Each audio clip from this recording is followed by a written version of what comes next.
Greetings, up to the interweb. I am Parax, a review of the good, the bad, and the underrated.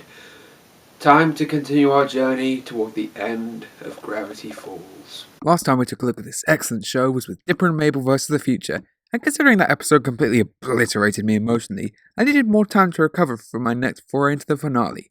And what a finale it is, with our heroes scattered, the villain nigh unbeatable already, and world chaos looming on the horizon. The stakes are infinitely high. Without further ado, that's actually kind of quick for an intro for me.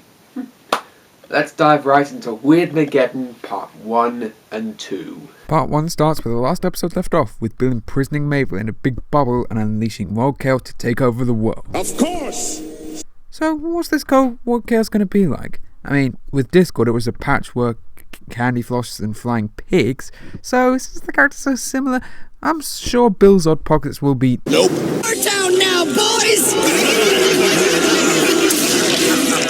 Perhaps I can be one of your, horsemen of the apocalypse? Great offer! How about instead I shuffle the functions of every hole in your face? Jesus! I mean, the red sky and the monsters, eye bats turning people to stone, and... Bill, even by Chaos God standards, you're f***ed up! While Discord went for more colourful and weird while causing chaos just for fun, Bill's is dark and psychotic, as he actively tortures the people of Gravity Falls by turning them to stone and making them into a throne. How did Disney market this again? This week on Gravity Falls, an illuminati chaos god reigning over Armageddon as monsters overrun a small town, and its citizens are made into its surprisingly comfy chair, while the protagonist lose all hope in defeating him on Gravity Falls. Brought to you by Disney. Even Ford is just one contingency plan. A gun that fires one shot. Ford, if Bill has taken over the world, you might want to make a gun that fires more than one shot. I mean, what if the bell rings, offsetting your aim so that it only hits his top hat, and that he turns you into a golden back scratch when he sees you? I mean, it's a possibility. So, that happens, and Dipper flees from Bill's monsters, and admittedly, the three journals being burned was actually pretty sad to see. He's chased by... Hey you! Hey, I want to talk to you. I want to talk to you about going inside my mouth. I think you want to get in here. Into the mall, but manages to get caught by Wendy, though granted this has already happened in many of his awkward dreams, along with Toby Determined. We lost. Look, dude, it's not over yet. You've beaten Bill twice before. Why is this time any different? Because then I had Mabel. Then you need to get Mabel back. Look, this summer, I've seen some amazing things, but nothing as amazing as you and your sister. Wendy's so awesome, but of course, there's still the problem of finding Mabel. How incredibly convenient. While Bill has a ray, the Time Baby decides to crash it. Oh yeah, time to get your pointy-headed bomb handed to your bed. Then how about this?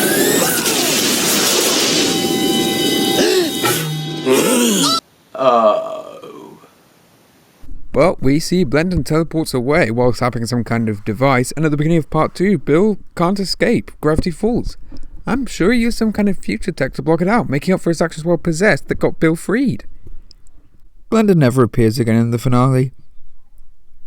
Yeah, that's one of the minor problems I have with it. It later turns out to just be one of Ford's plans, but as I said, it could have been yet another way for Blendon to repent.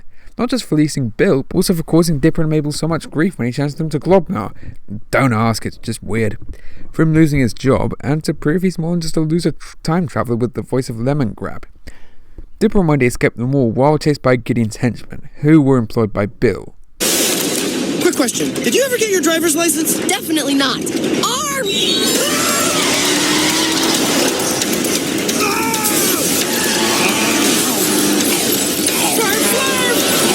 Oh, what a chase! Oh, what a lovely chase! They race across the Badlands into Weirdness Bubble. Brace yourself!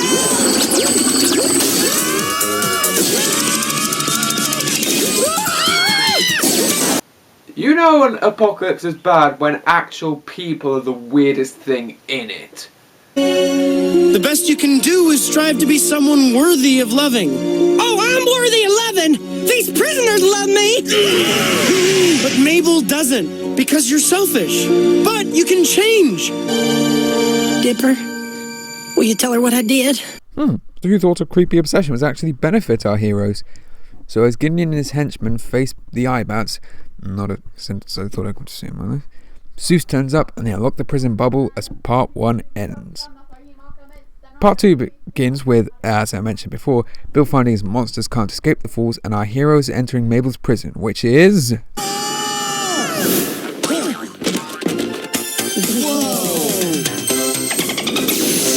This is Mabel's prison? Today's weather calls for rainbows with a chance of dance parties. A heinous mixture of the concentrated mushiness of Care Bear's pre-Friendship is Magic My Little Pony and Barney the Dinosaur to create hell on Earth. And I thought the weirdness outside was bad. Except for one rule, which is very serious. Let me guess. There are no rules. But no one would ever break it, so it's not worth mentioning. That's okay. I'll just wait for me to be proven right later.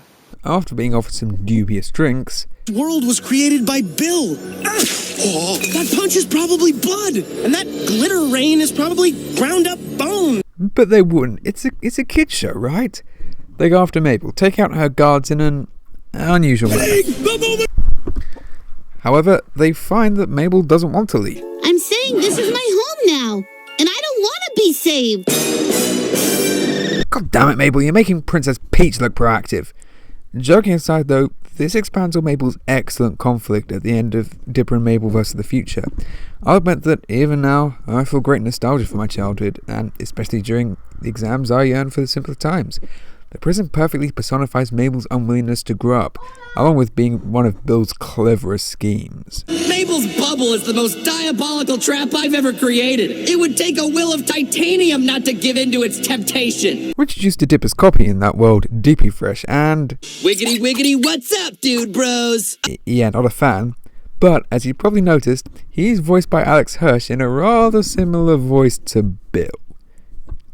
Very clever. As Mabel even shows she shares some of Bill's manipulation by tempting Wendy with her friends and Zeus with his father. You don't remember what I look like, so I have the body of a pro wrestler and the face you once saw in a hot sauce bottle. I wish went to play catch. I'm sorry, dude. Even if it is all a dream, I gotta play just one game. That's both funny and heartbreaking, as Dipper leaves to figure out another way to get his sister out. While managing to skim perfectly, and I'd certainly like to know how to do that, Wendy comes up. In this place, you can be any age you want. If we were the same age, maybe you and me could, I don't know, actually be together. Wait, really? I bet if we asked Mabel, she could do it right now. In this place, it could finally be just you and me. Okay, she's a fake. I mean, not just because they moved past that a long time ago, but Wendy actually reciprocating Dipper's feelings. Ludicrous. Dipper, of course, realizes this, angering the copy and turning the entire land into my nightmares tonight. You shouldn't have done that, Dipper. We're watching you. There are eyes everywhere. Brought to you by Disney. I'm losing my mind. We have to get out of here. We have to go back to the real world. Hey! Under Article Smiley Face of Exhibit Squeaky Duck, you are hereby accused of breaking our one rule. Okay, say it with me, God people. There are... Mentioning reality. Huh. Very clever, Hirsch. In order to get Mabel out, Dipper must debate fantasy versus reality in court 2. Judge Kitty Kitty Meow Meow Face Schwartzstein. Order! This trial begins right meow. A cat voiced by Jon Stewart. Weird. The final decision will be made by a jury of your peers. Hi there. I love your headband. You know, for some reason this doesn't seem entirely impartial and fair.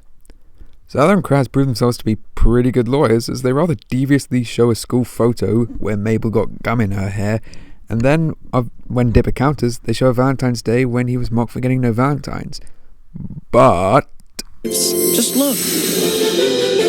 Mabel, I figured out a way to fix your photo. What? You have a wig? No, but I have a razor. You're crazy.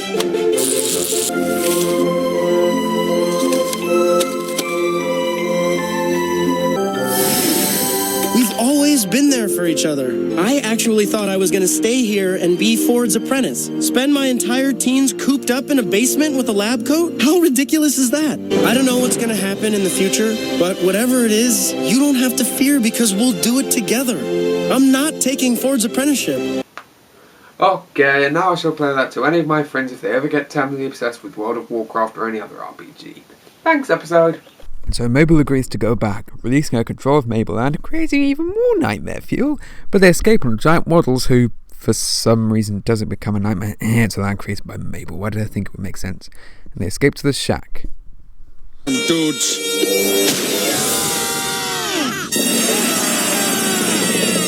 Stan? Kids? Just so everyone knows, we're out of toilet paper.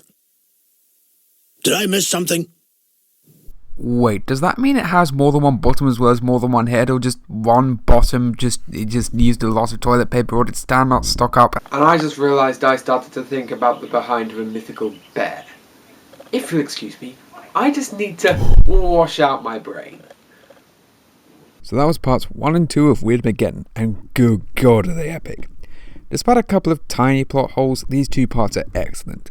The characters are all well showcased, the conflicts they undergo are well shown, and you always feel the threat and presence of Bill. It's incredible how a bad guy who started off as a minor but entertaining grew into a terrifying force to be reckoned with, even with such a silly voice and design. It just looks like someone graffitied on a dollar bill. Wait.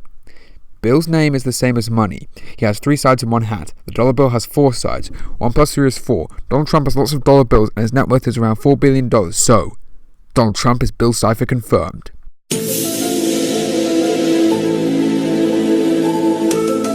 Sorry, that was insulting.